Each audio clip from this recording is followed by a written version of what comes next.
एक समय जिस इलाके की फिजाओं में बारूद की गंध घुली रहती थी, रात ही नहीं दिन के उजाले में भी बम धमाकों और गोलियों की तड़तड़ाहट सुनाई देती थी। सरकारी स्कूल भवनों को विस्फोट से उड़ा दिया जाता था, सड़कों को काट दिया जाता था और खुलेआम जन अदालतें लगाई जाती थीं। इलाके के लोग डरे सहमे रहते थे। आम आदमी तो क्या, पुलिस भी यहाँ आने से परहेज करती थी। हालांकि अब समय बदल चुका है, इलाके में शांति और अमन चैन है। लोगों के मन में डर समाप्त हो गया है। बारूदी गंध की जगह अब खेतों और बागानों की खुशबू फैलती हुई नजर आ रही है। ये बदलाव बिहार के अति नक्सल प्रभावित रहे औरंगाबाद जनपद के सुदूरवर्ती देव प्रखंड में देखने को मिला, जहां नक्सल उन्मूलन के बाद हालात पूरी तरह बदल गए हैं। अमन चैन की स्थिति का आकलन करने के लिए अमर उजाला की टीम जिला मुख्यालय से करीबन 40 से 50 किलोमीटर दूर उस इलाके में जा पहुंची, जहां पहाड़ के इस पार बिहार और उस पार झारखंड की सीमा लगती है। दुलारे पंचायत के दुर्गी और आसपास के गांव में पहुंचने पर टीम ने पाया है कि पहाड़ की टलहटी के मैदानी क्षेत्र की जो बंजर जमीन कभी नक्सली गतिविधियों का केंद्र थी, वहां अब खेती की हरियाली ललहा रही है। बिहार के अति नक्सल प्रभावित इलाके में यह वह इलाका है जहां की फिजाओं में बारूद की गंध हुआ करती थी। रात की बात तो छोड़िए, दिन के उजाले में भी गोलियों की तड़तड़ाहट गूंजती थी, बमों के विस्फोट हुआ करते थे, स्कूलें उड़ाई जाती थी। लेकिन आज इस इलाके में शांति है, अमन है और विकास की गाड़ी चल रही है। मैं मौजूद हूँ देव प्रखंड के दुलारे पंचायत के दुर्गी गांव में। इस गांव में और आसपास के इलाके में करीब 600 एकड़ में अमरूद की खेती हो रही है। आप तस्वीरों में देख रहे होंगे कि अमरूद की खेती हो रही है, अमरूद के फल लगे हुए हैं अमरूद के पेड़ों में। ये अमरूद खास किस्म के हैं जिन्हें हम आम बोलचाल की भाषा में 12मासी कहते हैं, मतलब 12 मास अमरूद का उत्पादन। यहाँ से उत्पादित अमरूद पटना भेजा जाता है, आसपास के यूपी के भी, बंगाल के भी इलाकों में भेजा जाता है और वहाँ इसकी खूब बिक्री होती है। करीब 600 किसान परिवार इस खेती से लाभान्वित हो रहे हैं, अपने आप को आत्मनिर्भर बनाए हुए हैं और लाभ कमा रहे हैं। हमारे साथ मौजूद हैं अमरूद की खेती करने वाले कुछ किसान। कैसे आपने अमरूद की खेती कैसे की, कैसे आइडिया आया? पहले हम लोग के कुछ रिलेशन वाले किए हैं, इससे देख करके हम लोग दूसरे के देख करके इस आया कि हम लोग भी कहीं ऐसा ज़मीन हो जिसमें बंजर हो, उसको बनाया जाए, उपजाऊ बनाया जाए, अमरूद लगाया जाए और उसी से आइडिया है। उससे आज हम लोग खुशहाल है, हम लोग उससे खुशहाल हैं, बहुत अच्छी तरह से है। कितने ज़मीन पर कर रहे हैं खेती? कितनी आमदनी हो जाती है?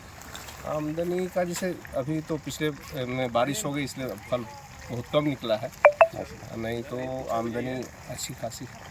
अगर एनुअल बात करें, ओवरऑल एनुअल टर्नओवर, तो कितने का साल में कितने का अमरूद बेच लेते हैं आप? करीब 80 से 70 से 80 लाख रुपए। अच्छा, कितने एकड़ में?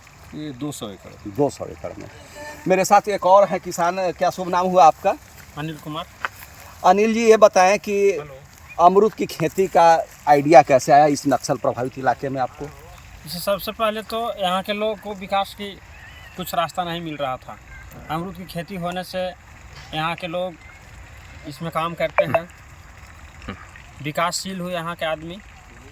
मजदूरा को जाना पड़ता था दिल्ली बम्बे, सब यहीं रह रहे हैं, काम उम कर रहे हैं। और दूसरी चीज़ की ज़मीन बंजर पड़ी हुई थी, इस पर कुछ नहीं होता था, ऐसे ही गाय भैंस में वैसे चरते थे।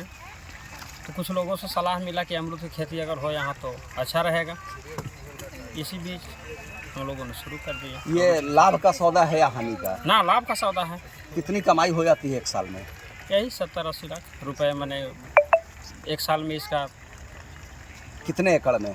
200 एकड़ में 200 करते हैं। एकड़। और मेरे साथ इस पूरी खेती के पीछे जो प्रेरणा स्रोत बने हैं, इस पंचायत के मुखिया विजेंद्र यादव, जिन्होंने ही यह पहल की अपने इलाके के किसानों को। जब नक्सलवाद समाप्त हुआ तो प्रेरित किया कि भाई परंपरागत खेती को छोड़ करके फलों की खेती की ओर उन्मुख हुई है, इससे ज़्यादा आमदनी होगी। तो उन्होंने लोगों को प्रेरित किया। कैसे किया ये मैं उनसे जानता हूँ। विजेंद्र जी बताएं। निश्चित तौर पर जब मैं पैक्स अध्यक्ष बना था उसके बाद एक हमारे मित्र थे अविनाश जी, और उन्होंने हमसे बात किया कि मुखिया जी विजेंद्र जी इस क्षेत्र में हम अमरूद की खेती करना चाहते हैं, ज़मीन उपलब्ध होगा का। हम इस क्षेत्र का जो बंजर जो ज़मीन पड़ा था उन लोगों से हम बात की, बात करके उन लोगों से संपर्क साध करके और उन लोगों को ज़मीन को जो है से एग्रीमेंट करवा करके इन लोगों किसानों को उपलब्ध करवाए, और फिर कृषि विभाग से हम मुहैया करवाए ड्रिप इरीगेशन का, और उसके बाद जो है से अमरूद का पौधा लगाना शुरू हुए।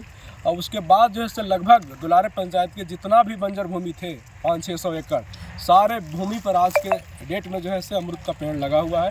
और काफ़ी क्षेत्र के जो लोग लकड़ी काटने जाते थे, जो जंगल काट करके अपने जीवन बसर करते थे, उस चीज़ में सबसे बड़ा रुकावट हुआ। और आज जो है जो लोग जंगल जाते थे वो अमरूद के बागान में काम कर रहे हैं, और काफ़ी उन लोग का भी अपना रोजगार भी अड़चने भी आई। नहीं, अड़चन तो थोड़ा बहुत होते ही रहता है, पर हमने कोशिश किया जो अड़चन जो छोटी मोटी थी उस अड़चन को गांव में बैठ करके उसको हल करने के। अब 50 लोगों का ज़मीन जहां पड़ रहा था, कुछ लोग तो था कि नहीं हम ज़मीन नहीं देंगे। हम कहे कि ज़मीन आपको जो साल की जो पैसा है, साल जैसी पूरेगा आप लोगों का पैसा उपलब्ध करा दिया जाएगा। तो सारे किसान लोग इच्छुक हो गए और इन लोगों को ज़मीन एग्रीमेंट कर करके आज अमरूद की खेती आप देख रहे हैं कि जो दुलारे पंचायत बंजर भूमि जो आप कह रहे थे कि नक्सल प्रभावित, आज बिहार स्तर में एक पहचान देने के जा रही है दुलारे पंचायत अमरूद के क्षेत्र में। कोई ट्रेनिंग्स वगैरह में परेशानी आई क्या? नहीं, कोई परेशानी नहीं आई। जो परेशानी थी तो हम कृषि विभाग से लगातार संपर्क में रहे, और उन लोगों ने जो भी इस फसल में जो परेशानी हो रहा था, कभी दवा की परेशानी हो रही थी, कभी कोई अन्य बीमारी आ रहा था फसल में, पौधा में जो सूख रहा था, उस तरह के इनका बुला करके उस तरह के दवा छिड़काव किया गया, जो आज के डेट में आपके सामने जो है पेड़ दिखाई दे रहा है, और आप अमरूद भी दिखाई दे रहे हैं कि किस तरह से यहाँ अमरूद का उत्पादन हो रहा है। धन्यवाद।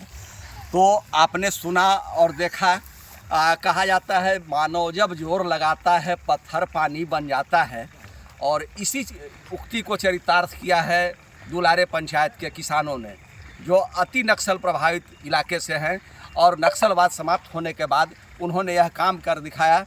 इस सक्सेस स्टोरी को आपने देखा सुना। फिर मिलते हैं किसी अगली सक्सेस स्टोरी में। गणेश प्रसाद, अमरउजाला.com, औरंगाबाद। आपके राज्य की खबरें, आपके शहर की खबरें सबसे पहले जानने के लिए देखते रहें अमर उजाला। चैनल को सब्सक्राइब जरूर कर लें और पाएं हर अपडेट।